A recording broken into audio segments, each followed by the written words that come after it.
الأهلي يسيطر ويبدع ويهيمن ويفوز برباعية نظيفة على طلائع الجيش. السلام عليكم ورحمة الله وبركاته حباب عمرو الدسوقي في كل مكان. زي ما متعودين قبل ما نبدأ حلقتنا ما تنسوش الشير واللايك والاشتراك في القناة عشان يوصلكم كل جديد، ودعما لاخوكم عمرو الدسوقي. فعلا الأهلي النهارده أبدع وسيطر وهيمن على المباراة وأدى شوط أول في منتهى الجمال والروعة جدا. وفاجئنا مستر كولر بإراحة بعض اللعيبة وعمل روتيشن كويس النهارده كمان بالتغييرات اللي عملها وريح لعيبة كتير. والنهارده لعيبة فاجئتنا بمستوى كويس جدا جدا النهارده برغم سوء أداء طلائع الجيش اللي ظهر بيه النهارده. يعتبر طلائع الجيش كان مستواه ضعيف برضه ويعتبر ما جاش النهارده الملعب، ولكن الاهلي قدر يسيطر على مجريات المباراه وقدر يفرض طريقته واسلوب لعبه. طبعا كان معتاد مستر كولر فاجئنا برضو بالتشكيله النهارده وبدا بالسوليه وفي نص الملعب، وكمان فضل كمان بادئ بخالد عبد الفتاح في مركز الباك اليمين، ومروان واكرم زي ما هم، وامامهم طبعا الثلاثي اللي هو ثبته المباراه اللي فاتت ثبته النهارده، واسام ابو علي وحسين الشحات وطاهر محمد طاهر. النهارده لعيبه كتيره ظهرت بمستوى كويس جدا. النهارده كريم فؤاد ظهر بمستوى كويس جدا جدا جدا. طاهر النهارده من افضل مبارياته اللي بقاله فتره ما شفناهاش بالمستوى ده. طاهر النهارده اظهر مستوى كويس جدا برغم ضياع ضربه جزاء بطريقه عجيبه وغريبه، وكمان ضياع انفراد كامل امام المرمى، ولكن المستوى المجمل مستوى كويس جدا. احرز هدف وكمان عمل اسيست ولا اروع لوسام اللي انهى بيها الرباعيه في الشوط الثاني. الاهلي النهارده بدا زي ما قلت لكم الشوط الاولاني عمل من اجمل الاشواط اللي عملها وقدر يسيطر على طرائق الجيش طولا وعرضا الملعب، برغم كمان سوء ارضيه الملعب اللي كانت موجوده في استاد الكليه الحربيه. قدر الاهلي يفوز برباعيه. طبعا النهارده تألق محمد عبد المنعم شارك في الاهداف، السوليه النهارده كان روعه جدا. بقالنا كتير ما شفناش السوليه، النهارده شفناه مستوى روعه وكمان احرز هدف. محمد عبد المنعم وطاهر محمد طاهر وكمان وسام ابو علي قال لك مش هخرج الا مشارك في التورته، واحرز الهدف الرابع في نهايه الشوط الثاني في الدقيقه الثالثه بلس 90. وكمان الشناوي قال لك اشمعنى انا مش هخرج الا ما يتقال اسمي وان انا شارك في التورته، وصد ركله جزاء من امام مهاجم طلائع الجيش لما الكوره بسبب الكوره اللي ارتطمت في ايد ياسر ابراهيم بكوره عرضيه ارتطمت في ايده واستدعى. طبعا الحكم ما شافهاش، الفار هو اللي شافها واستدعاه، وده كويس جدا ان الفار كويس، وده اللي احنا بنطالب بيه على فكره. حاجه للاهلي اهو، حاجه زي ده اللي بنطالب بيه. الحكم ما شافش حاجه، الفار موجود، هو ده ميزه الفار ان بيقلل اخطاء التحكيميه مش بيزيد من مشاكلها. فالنهارده الفار في لقطه زي دي هو ده اللي احنا طالبينه في كل اللقطات. الحكم ممكن في وقت من الاوقات ما ياخدش باله، ممكن يكون قاصد واخد باله، تمام كده. في كده الحالات ان الفار موجود هو اللي بيقلل المشاكل دي، مش الفار بيشارك المشاكل دي. ده اللي احنا بنتكلم فيه. النهارده كمان البدلاء اللي نزلوا مستر كولر رايح امام عاشور النهارده، وده طلبت بيه امبارح في حلقتي ان اتمنى من كولر رايح امام عاشور. عندنا مباريات مهمه جدا كمان، مباراتين ثلاثه هنقابل يمكن اقوى مباراه وهي مباراه اعتقد تحديد الدوري بنسبه كبيره جدا، وهي طبعا مباراه بيراميدز هنقابله يوم الجمعه اللي بعد الجايه. فطبعا هي دي مباراه قويه، فلازم يريح لعيبه. محمد هاني مريحه تاني مباراه على التوالي، وكمان ادي امام النهارده ريحه، وكمان ريح اكرم من بدايه الشوط الثاني، وريح وخرج مروان النهارده، فريح لعيبه كتير. وكمان محمد عبد المنعم ريحه، لا عمل روتيشن النهارده. طبعا طبيعي ان الشوط الاولاني خلص خلاص بنسبه كبيره، الاهلي استريح في النتيجه ثلاثيه نظيفه في الشوط الاولاني. الشوط الثاني كان يعتبر شوط روتيني، الاهلي بينقل الكوره بيحرك الكوره وبيريح نفسه، خلاص هو خد اللي هو عايزه.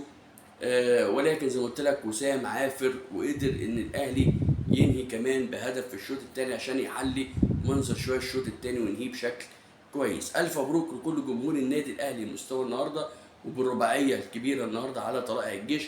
طلائع الجيش هنقابله كمان مباراتين في الدور الثاني، ده الدور الاولاني، هنقابله في الدور الثاني. فالمباراه متلاحقه، يوم الخميس عندنا مباراه جايه فكمان 3 ايام، فربنا يكون في عون النادي الاهلي ولاعيبته. فعشان كده الروتيشن اللي بيعمله ده كويس جدا، وكويس ان هو ظهر النهارده بلعيبه جديده ويطلع لعيبه، ده اللي بنتكلم عليه مستر كولر، طلع لعيبه اللي مركونه هتنفع شويه في بعض الماتشات حتى اللي هي سهله، زي النهارده ما اظهر لنا كريم فؤاد. المباراه اللي فاتت والمباراه النهارده ثبت خالد عبد الفتاح لتاني مباراه على التوالي. فطبعا دي اللعيبه، اتمنى كوكا ما يكونش مستبعد بسبب ظروف فنيه، احنا شكرنا فيه في الباك الشمال لما نزل، بعديها كوكا اختفى، فاتمنى يبقى موجود واللعيبه تاخد فرصها، وان شاء الله اللعيبه تظهر كلها بمستوى جيد. طيب نخش على بعض برضو اخبار من النادي الاهلي. مستر كولر مصمم على يحيى عطا الله، وزي ما قلت لك التفاوض ما زال شغال مع يحيى عطا الله. يحيى عطا الله الموضوع ما انتهاش معاه، لان مستر كولر مصمم عليه يبقى موجود مع علي معلول. وعلي معلول زي ما اتفقنا لسه قدامه فتره، ممكن زي ما قال الطبيب يبقى على شهر 9 او شهر 10 اللي جاي، ممكن ما يبقاش في القائمه الاوليه للدوري، يبقى على شهر 1، فلسه لحد دلوقتي ما اتاكدش. فحتى لو علي معلول رجع، مستر كولر بيتكلم ان في لعيب يبقى قوي معاه بحجم يحيى عطا الله، وهو طبعا الوحيد اللعيب المحترف المنتخب التونسي يحيى عطا الله. فلحد الان التفاوض شغال معاه، وهي زي ما قلت لكم مشاكل ماديه هي اللي موقفه الدنيا شويه، ولكن لسه التفاوض شغال معاه.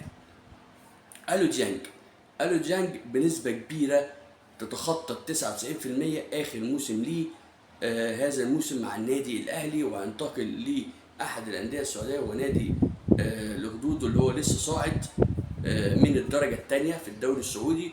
وكمان معاه كهربا، لان بعته كمان عرض رسمي، نادي الخدود بعده عرض رسمي كهربا كمان بالاعاره او بالبيع النهائي. وزي ما قلت لكم دلوقتي خلاص مشكله كهربا بقى فيه عناد كبير جدا بين كولر وبين كهربا، فبالتالي الاداره بنسبه كبيره انا اتوقعه ان كهربا هيطلع اعاره وليس بيع نهائي، هيطلع اعاره لمده موسم وليس بيع نهائي بس، ولكن كهربا بنسبه برضه تتخطى 99% اخر موسم ليه الموسم ده داخل النادي الاهلي بسبب مشاكله الاخيره مع كولر، وبسبب الرساله اللي كولر بعتها لاداره النادي الاهلي ان هو مش عايز كهربا يكمل الفتره الجايه داخل النادي الاهلي. طبعا سمعنا عن محمد بن رمضان اللي اتكلمنا عليه ان هو هيبقى بديل بنسبه كبيره، او مكوينه لاعب سان داونز، لسه زي ما قلت لكم برضه التفاوضات شغاله معاه، مفيش حاجه توقفت. مكوينه الاهلي مستر كولر حط رقم 1 بديل الو ديانج، ورقم 2 محمد بن علي بن رمضان، ده اللاعب الثاني. يبقى الاول في عند كولر هو مكوينه، والثاني رقم 2 محمد بن رمضان. دول الاثنين اللي هو حاططهم كاختيارات بدايل لالو ديانج للفتره اللي جايه. طيب الحاجه الاخيره اللي عندنا هو حدث لاول مره يحدث داخل مصر، اول مره يحدث داخل اتحاد الكوره وداخل الكره المصريه، حديث الساعه.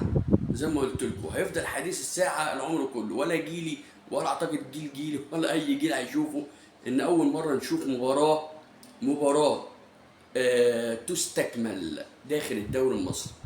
تستكمل يعني ممكن اعاده مباراه ممكن تكون حصلت، انا مش متذكرها ولا حاجه في انهي سنه من السنين، ولكن استكمال مباراه لا، انا ما اعتقدش ده حدث اول مره يحصل في تاريخ اتحاد الكره المصري وتاريخ الكره المصريه. استكمال مباراه، وهي مباراه بيراميدز وسموحه.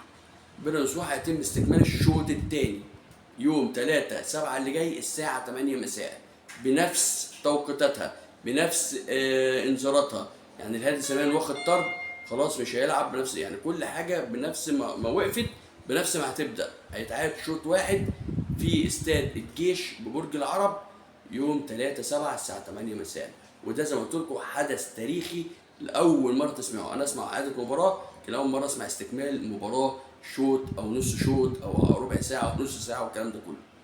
فهي اللائحه كانت بدون ناس بتتكلم، اللائحه بتقول ان اللائحه بتقول تعاد المباراه، ولكن لجنه رابطه الانديه شافت ان هي في حته بيقول لك ايه بعد وحسب ما تشوف رابطه الانديه المناسب ايه ده في اللائحه، لان اللائحه ما قلتهاش كده. فطبعا رابطه الانديه رشحت وبصوا يا جماعه، وانا بتكلم عن وجهه نظري، يعني وجهه نظري انا، ممكن يبقى حد معايا فيها ولا حدش معايا. حطوا الاهلي في نفس الموقف، حطوا الزمالك في نفس الموقف. السموحه لو كان كسبان كان هو اللي كسبان 2-3، ولو المباراه اتعادت هي دلوقتي لخبطه، بس هي الصراحه بما يرضي الله، لو هي القانون بما يرضي الله تستكمل المباراه، بما يرضي الله هي تستكمل المباراه ولا ساعات. ممكن السموحه اللي كان كسبان 2-3 وكان بيراميدز مطرود منه واحد، كان كل الاهلاويه وكل الناس هتنادي بان لا استكمال ولا بتاع، فهي عشان بما يرضي الله هي استكمال. ولكن اللائحه اللي بنتكلم اللي معموله داخل اتحاد الكره، اللوائح الفاشله تمام كده، اتحادات كلها العالم بتعمل استكمال في اي ظروف، ولكن ان اللائحه داخل الاتحاد المصري بتقول تعاد المباراه، مفيش حاجه اسمها استكمال. لا اما النتيجه لصالح بيراميدز، طبعا بيراميدز رافض اصلا ولا استكمال ولا اي حاجه، بيراميدز عايز الثلاث نقاط، وبيتكلم ان بيراميدز كان عايز الثلاث نقاط، ومن الناحيه الثانيه سموحه عايز المباراه تتعاد، يعني اصلا بيراميدز مش عايز استكمال، عايز الثلاث نقاط تمام كده، اما وسموحه عايز المباراه تتعاد. فشافت رابطه الانديه ان هو الموضوع يخلص ومرخص، وان هو يحط الوسط ان مباراته تستكمل زي ما انتهت. فعشان كده بقول ده حدث تاريخي في الكره المصريه. رب يكون وفقكم النهارده باخبار مهمه، نشوفكم اخبار جديده مع عمرو الدسوقي.